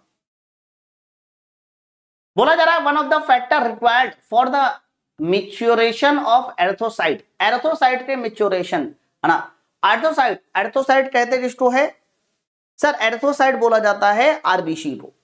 और याद रखना आरबीसी के मैच्योर होने के लिए हमें बताओ इनमें से किसकी जरूरत है। बच्चा आरबीसी का डायरेक्ट संबंध हीमोग्लोबिन से, और याद करो मैंने आपको कहा था कि हीमोग्लोबिन के लिए हमें विटामिन B12 चाहिए, फॉलिक एसिड चाहिए, आयरन चाहिए, याद आया कुछ? तो इसीलिए इस सवाल का सही उत्तर हमारा ऑप्शन नंबर सी जाएगा। मैच्योर आरबीसी के लिए हमें फॉलिक एसिड, विटामिन B12 और लोहा चाहिए होता है। नेक्स्ट टाइम, ठीक है, चलो अगला बताइए। AB रक्त समूह वाला व्यक्ति, सर AB रक्त समूह वाला व्यक्ति के बारे में बोला जा रहा है कि बताइए क्या है। अरे अब जैसे देखो AB रक्त समूह है तो आरबीसी की सतह पर A और B दोनों एंटीजन होंगे, ये बात एकदम सही है। अगर ब्लड ग्रुप AB है, ब्लड ग्रुप AB है तो आरबीसी की सतह पर A और B दोनों एंटीजन होंगे, सही।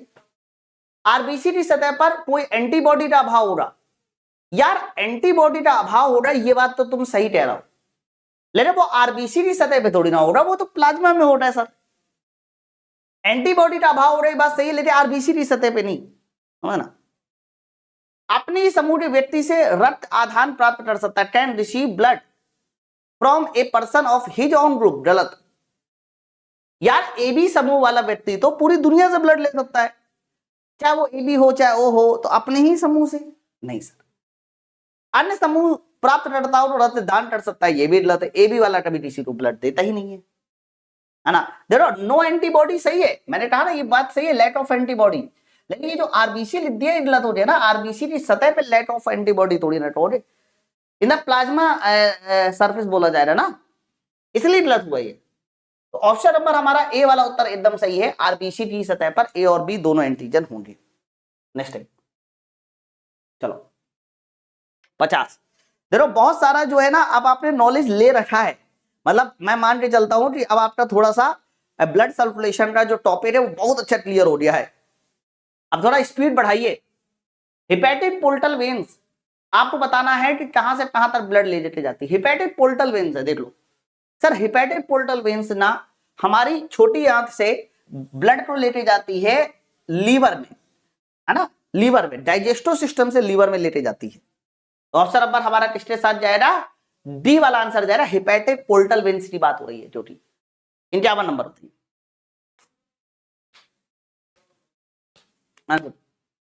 Blood pressure in the mammals aorta is maximum, blood pressure कब मैक्सिमम होता है ना।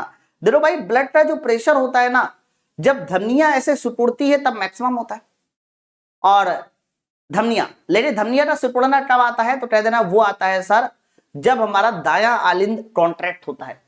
तो पहला लिखा है बाएं आलिंद के सिस्टोल के लिए नहीं, माफ करना यही सही है, लेफ्ट एट्रियम, क्योंकि लेफ्ट में कौन सा खून बहता है? शुद्ध खून बहता है। दाएं ventricle, ventricle, oh sorry sorry sorry sorry मैंने इंग्लिश में मिस्टेक कर दी, आलिंद लिखा है, आलिंद गलत हो जाएगा, दायां वेंट्रिकल गलत हो जाएगा, बायां वेंट्रिकल, बायां वेंट्रिकल ये सही है, दायां आलिंद डायस्टोल करता है, गलत। ऑप्शन नंबर सी इसका सही आंसर जाएगा। बच्चों आप सबको पता है, याद करो मैंने बताया था कि सबसे बड़ा चैम्बर कौन सा होता है? बायां आलिंद। तो ये जो हमारा बायां आलिंद है ना, सबसे बड़ा वाला जो चैम्बर है दिल का, ये बायां आलिंद। तो जब हमारा बायां आलिंद जो है ना कांटेक्ट करेगा ऐसे, तो उस समय हमारा सिस्टोल बनेगा, ब्लड प्रेशर मैक्सिमम होगा, इसलिए systole of left ventricular. Option number C एकदम से ठीक है। चलो नेक्स्ट आ गया अगला। ये सवाल थोड़ा इंपॉर्टेंट है भैया, इसमें डेफिनेशन पूछ लेता है कि भैया किसको किसको क्या नाम से जाना जाता है, तो आप लोग थोड़ा डेफिनेशन को याद कर लो, है ना। जरा सुनिए, सबसे पहला मैंने आप लोगों को बता रखा है कि किसको क्या नाम से जाना जाता है। सबसे पहले प्लाज्मा सुनिए क्या होता है। अगर प्लाज्मा की कोई परिभाषा पूछे प्लाज्मा क्या होता है फॉर्मूले के तौर पे, तो आप सीधा सीधा बोलना कि ब्लड में से आपको ब्लड सेल्स घटानी है ना, ब्लड में से ब्लड सेल्स घटा दो, और ब्लड सेल्स का ज्यादातर हिस्सा आरबीसी होता है, तो कुछ लोग इसको ब्रैकेट में आरबीसी भी लिख देते हैं। ओके, तो जब भी कभी हम लोग ब्लड में से आरबीसी घटा देते हैं या ब्लड में से ब्लड सेल्स घटा देते हैं तो क्या बन जाता है? प्लाज्मा। अरे सीरम, बच्चों सीरम कैसे बनता है? सीरम बनता है जब आप लोग प्लाज्मा में से फाइब्रिनोजिन प्रोटीन घटाते हो। प्लाज्मा में से जब आप फाइब्रिनोजिन प्रोटीन घटाते हो तो क्या बन जाता है? सीरम। एक और चीज आती है लिम्फ। लिम्फ कब मिलता है? लिम्फ, तो लिम्फ बनता है आपका जब आपका प्लाज्मा में से सारे प्रोटीन हटा देते हैं, सिर्फ फाइब्रिनोजेन ही नहीं, सारे प्रोटीन हटा देते हैं तो बन जाता है लिम्फ। समझो, तो ये 3 फॉर्मूले जो है ना बहुत ज्यादा पूछे जाते हैं आपके एग्जामों में, इसलिए इसको नोट डाउन कर लेना। अब प्लाज्मा बन रहा है ब्लड में से लिम्फोसाइट हटाने से, गलत, ब्लड में से लिम्फोसाइट हटाने से प्लाज्मा थोड़ी ना बनेगा, ब्लड में से आरबीसी हटाइए तो प्लाज्मा बन जाएगा। सीरम बनता है ब्लड प्लस फाइब्रिनोजेन, गलत, सीरम बनता है तुम्हारा प्लाज्मा माइनस फाइब्रिनोजेन। लिम्फ बन रहा है plasma plus RBC plus WBC, गलत, लिम्फ बनता है प्लाज्मा माइनस प्रोटीन। अरे आप सुन रहे हैं ना मेरी बात को, ब्लड प्लाज्मा आरबीसी डब्ल्यूबीसी एकदम सही, जब सबको मिला ही दिया तो तुम्हारा ब्लड बन जाएगा, ये एकदम सही हो गया। अब सर बड्डी एकदम सही, ठीक है, ये थोड़ा इंपॉर्टेंट पॉइंट था, इसको नोट डाउन कर लेना कहीं पर। अगर नोट्स में शायद मैंने आप लोगों को सिर्फ ये वाला बताया था, बाकी और नहीं थे, लेकिन आप इसको नोट डाउन कर लेना कहीं पर। चलो 53 नंबर बताइए, बताइए 53 नंबर पढ़िए जल्दी से और बताइए क्वेश्चन नंबर 53 का सही उत्तर किसके साथ दे रहा। रक्त समूह एबी वाले व्यक्ति को सार्वभौमिक प्राप्तकर्ता क्यों माना जाता है? अरे भाई, रक्त समूह जिसका एबी है उसे हम लोग यूनिवर्सल एक्सेप्टर क्यों रहते हैं? तो ब्लड ग्रुप एबी वाला जो व्यक्ति है वो इसलिए यूनिवर्सल एक्सेप्टर कहलाता है क्योंकि उसके पास कोई एंटीबॉडी नहीं होता, लेकिन इसमें प्लाज्मा में, तो आरबीसी की सतह पर ए और बी एंटीजन होते हैं, लेकिन प्लाज्मा में कोई एंटीबॉडी नहीं होता, ये बात एकदम सही है। तो कोई एंटीबॉडी ना होने के कारण ही, कोई एंटीबॉडी ना होने के कारण ही, ध्यान रखना, हम लोग उसको क्या बोलते हैं कि सर वो हमारा यूनिवर्सल एक्सेप्टर है। प्लाज्मा में दोनों एंटीबॉडी होते, गलत, प्लाज्मा में एंटीबॉडी कैसे हो सकते हैं सर? क्योंकि A B blood group, RBC पर कोई एंटीजन नहीं है, ये सब गलत है। दोनों एंटीजन है लेकिन कोई एंटीबॉडी नहीं होता। अब देखो इन्होंने प्लाज्मा में दोनों एंटीजन बोल दिया, प्लाज्मा में थोड़ी ना एंटीजन होते यार, प्लाज्मा में होता है एंटीबॉडी। लाइनें बहुत सटीक याद होनी चाहिए, मैं बार बार बोल रहा हूं। आरबीसी की सतह पर एंटीजन होता है, प्लाज्मा में एंटीबॉडी होता है, तो इसीलिए इस सवाल का सही उत्तर हमारा ऑप्शन नंबर ए जाएगा। नेक्स्ट चलो 54 नंबर पढ़िए, निम्नलिखित में से कौन सा सही ढंग से मेल खाता है? आपको बताना है कि इनमें से कौन सा हमारा सही ढंग से मेल खाता है। अब देखो यहां पर सुपीरियर वीना कावा और इंफीरियर वीना कावा, इनके बारे में सवाल है। देखो इंफीरियर शरीर के नीचे के निचले हिस्से से खून लाके ब्लड को उसको देता है, दिल को, और सुपीरियर वीना कावा ऊपरी हिस्से से ब्लड लाके आपके दिल को देता है। चलो नीचे से पढ़ लेते, जैसे कि इन्होंने क्या बोला है, सही ढंग से मेल खाता है। हिपैटिक आर्टरीज के बारे में बोला जा रहा है। Hepatic arteries carries deoxygenated blood, यानी ऑक्सीजन अशुद्ध खून की बात हो रही है, तो आंत में ले जाता है। सर ये गलत है बच्चों, आंत में ले जाने वाला जो खून होता है ना, मतलब आंत से लीवर को जोड़ने वाला, वो हमारा कह सकते हो हिपैटिक आर्टरीज में नहीं आता, उसे बोलते हैं हिपैटिक पोर्टल वेन्स। ये तो गलत हो गया सर। पल्मोनरी धमनी फेफड़ों में ऑक्सीजन रहित रक्त पहुंचाती है, carries deoxygenated blood to lungs. हाँ ये एकदम सही है सर, ये एकदम सही, पल्मोनरी आर्टरीज ये एकदम सही है। पहला देखिए इंफीरियर वीना कावा, इंफीरियर मतलब नीचे वाला, इंफीरियर वीना कावा सिर और शरीर से ऑक्सीजन रहित रक्त प्राप्त करता है, गलत हो गया। इंफीरियर वीना कावा उल्टा लिख दिया उन्होंने। सुपीरियर वीना कावा क्या लिखा है, निचले हिस्सों से उल्टा लिखा है। सुपीरियर ऊपरी हिस्सों से पहुंचाता है, इंफीरियर निचले हिस्सों से पहुंचाता है। तो 101% हमारा सी वाला आंसर सही है और बाकी सारे उत्तर हमारे गलत है। समझ आ रहा है ना? पिछला वाला सवाल अच्छा सवाल था ये। 54 नंबर नेक्स्ट आइए, अगला बताइए 55 आंसर दो। सीरम क्या होता है? ये अभी अभी जस्ट मैंने बताया सीरम क्या होता है। तो कहना सीरम कुछ नहीं होता, प्लाज्मा में से अगर आपने फाइब्रिनोजेन प्रोटीन हटा दिया है तो हमें क्या मिल जाएगा? सीरम। क्या मिल जाएगा? सीरम। नेक्स्ट आइए बताओ। सवाल लिखा है 56 नंबर, इनमें से कौन सी भौतिक विशेषता नहीं है? ब्लड की भौतिक विशेषता नहीं है ना, ब्लड की भौतिक विशेषता नहीं है। तो बच्चों ब्लड थोड़ा क्षारीय होता है, ये बात एकदम सही है। शरीर के कुल द्रव्यमान का 8% होता है, वैसे एनसीईआरटी में 7% लिखा है, इन्होंने 8% लिख दिया, तो हम इसको उतना ज्यादा वरीयता नहीं देंगे गलत के मामले में। हेलो हाँ मस्त भाई बताइए। ठीक है, मैं अभी आपको 5 मिनट में फोन कराता हूँ, ठीक है। तो मनुष्य में 15 से 16 लीटर ब्लड होता है, ये गलत है ना सर, ये उत्तर हमारा गलत है ना। बाह्य तरल पदार्थ का 20% भाग होता है, 20% ऑफ, ये मान लेते हैं सही है ना, ये तो गलत है ना, टोटली गलत है यार। तो ऑप्शन नंबर ए हमारा गलत है। नेक्स्ट आइए, चलो बताओ 57 नंबर, अगला क्वेश्चन। बोला जा रहा है हृदय को रक्त का संचरण कराने वाली धमनियां क्या कहलाती है। हमें हृदय को रक्त का संचरण कराना है, मैंने याद करो हेपेटिक वेन्स बताई थी, हेपेटिक आर्टरीज बताई थी, फिर पल्मोनरी वेन्स, पल्मोनरी आर्टरीज, ऐसे नाम बताए थे ना। इसी तरह से ध्यान रखना, मैंने आपको कहा था कि दिल को भी तो ये खून, शुद्ध खून काम करने के लिए, तो दिल को जो खून देता है वो हमारी कौन सी है बताओ। तो उसका आंसर जाएगा कोरोनरी आर्टरीज के साथ। दिल को प्योर ब्लड पहुंचाने के लिए हमारे पास कोरोनरी आर्टरीज होती है। Option number C, option number C. Hepatic किसको ब्लड पहुंचाती है, ये लीवर को पहुंचाती है।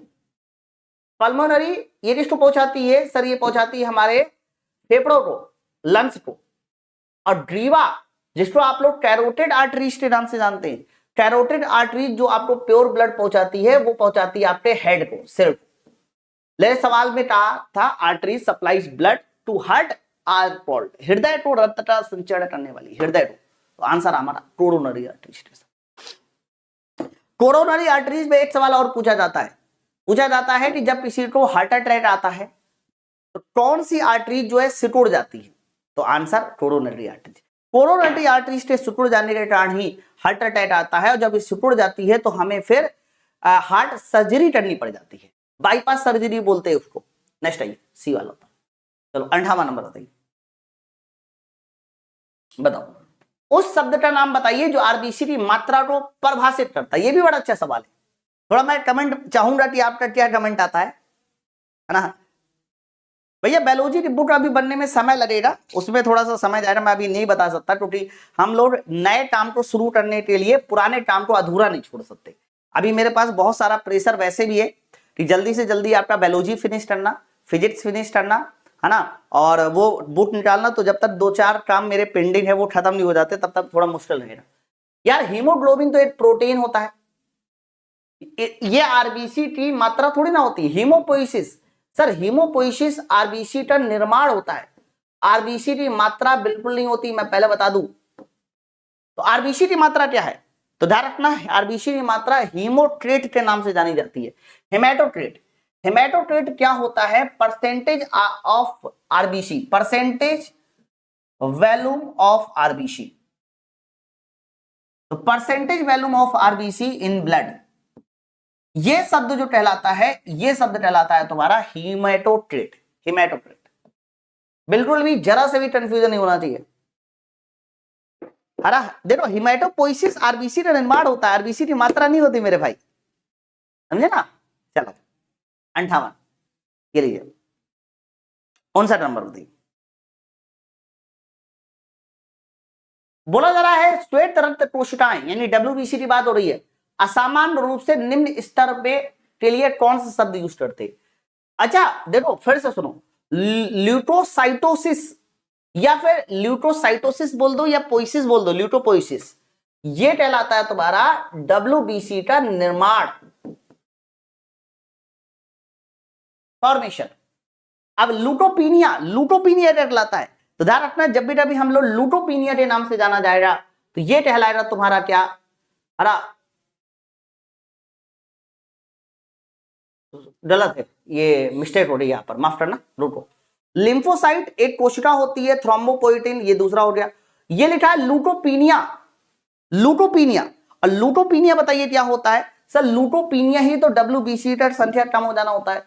तो लूटोपीनिया हमारा होता है डब्ल्यूबीसी की संख्या का कम हो जाना। और एक और वर्ड होता है डब्ल्यूबीसी की संख्या का बढ़ जाना।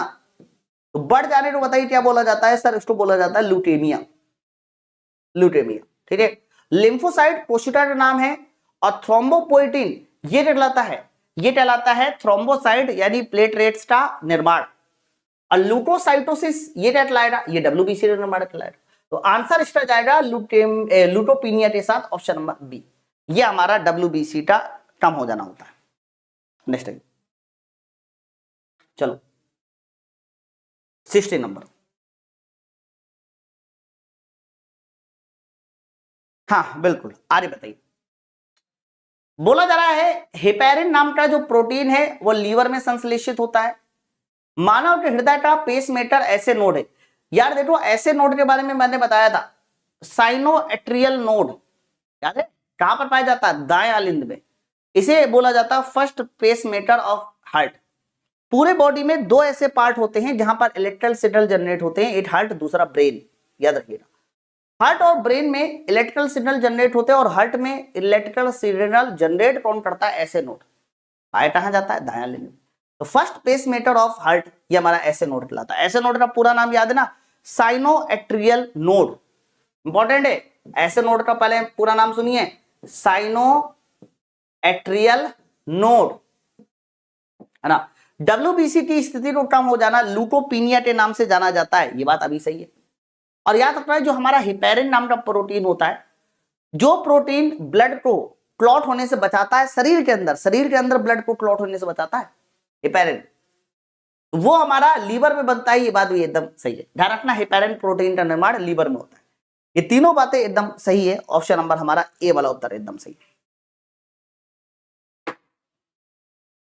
ठीक है, चलो तो आज हम लोगों ने इसके 60 क्वेश्चन सॉल्व किए हैं और थोड़ा क्वेश्चन ज्यादा है, इसलिए ज्यादा है क्योंकि इसमें मैं कम क्वेश्चन नहीं सॉल्व कर सकता। बहुत क्वेश्चन पूछे जाते हैं ना इस वाले चैप्टर से, आप मेरी बात समझ पा रहे हो? ओके, तो इस वाले चैप्टर में क्योंकि पूरा ब्लड पूरी बॉडी आ जाती है ना इसमें, तो लगभग इसमें 180 190 सवाल है, तो हम लोग 60 के पेयर में 3 दिन इसके क्वेश्चन सॉल्व करेंगे। ध्यान रखिएगा, ठीक है। चलो फिर हम लोग मिलते हैं नेक्स्ट वीडियो में। फिलहाल आपकी 3:30 बजे आज हीट एंड टेम्परेचर के क्वेश्चन होंगे, क्योंकि पिछले वाले लेक्चर में हीट एंड टेम्परेचर जो है हमने वो कर दिया। मैथ का बुक है नहीं मिलन, अभी मैथ का बुक भी नहीं है ना, अभी जो बुक है वो अभी है ना। चलो फिर मिलते हैं हम लोग नेक्स्ट वीडियो में। बढ़िया मजा आया ना? आज के क्वेश्चन को एक बार रिपीट कर लेना, और कल जब आना दूसरे 60 क्वेश्चन के लिए यानी 61 नंबर से आना, तो आप सब लोग क्या करना कि आप सब लोग ना थ्योरी का रिवीजन जरूर कर देना। वो मैं आज शाम के या कल कर दूंगा ज्वाइनिंग लेटर का वीडियो, ठीक है।